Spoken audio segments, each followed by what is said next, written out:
తెలంగాణలో బీసీలకు 42% bill pass కావాలంటే షాయి తాగినంత పని అట.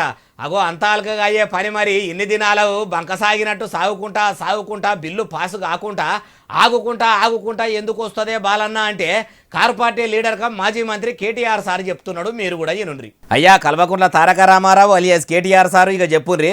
బీజేపీ మద్దతు పలికిందని కృష్ణయ్య గారు నాకు చెప్పింది. బీజేపీ మద్దతు పలికితే బీజేపీ కింద పార్లమెంట్లో బిల్లు పెడితే ఎవరు ఆపుతారని నాకు అర్థం కాదు.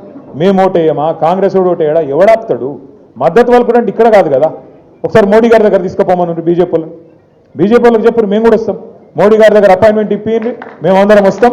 మోడీ గారు ఒక్కసారి అనుకుంటే దెబ్బకే అయిపోతుంది. తెల్లారి బిల్లు పెట్టచ్చు, స్పెషల్ సెషన్ పెట్టచ్చు, బిల్లు పెట్టచ్చు, ఒడిసిపోతుంది. అసలు ముచ్చట ఏందో చెప్పుండ్రి సారు. అంటే నేను అనేది ఏంటంటే ఇక్కడిక్కడ కొట్లాడుకున్నాడు, ఇక్కడ యుద్ధాలు చేసుడు, ఒకళ్ళ మీద ఒకళ్ళు మాటలు చేసుడు, పొన్నం ప్రభాకర్ మమ్మల్ని తిట్టుడు, మేము ఆయన తిట్టుడు, పొన్నం ప్రభాకర్ మళ్ళీ అడ్లూరు లక్ష్మణ్ తిట్టుడు, మాధ్యాలు ఇవన్నీ ఎందుకు ఊకే? అల్టిమేట్గా ఏంటంటే రాహుల్ గాంధీ గారు, మోడీ గారు వాళ్ళిద్దరికిన కరెక్ట్గా ఉంటే, వాళ్ళిద్దరికిన కరెక్ట్గా అనుకుంటే ఒక్కటే ఛాయ్ కప్పు ఛాయ్ తాగే లోపల ఒడిచిపోతుంది పని.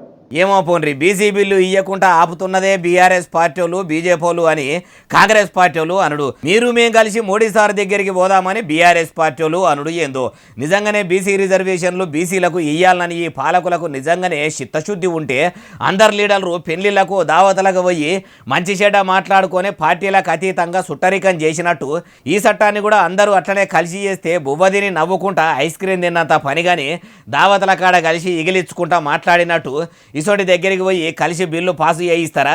గడ్డంగాలినా సరే పాలెవని దుడ్డమేయొద్దు అన్నట్టు లీడర్లు అట్లా ఉండరు కాబట్టి దేశం ఇట్లా తలగబడ్డది అంటుర్రు ఈ ముచ్చటి నోళ్ళు.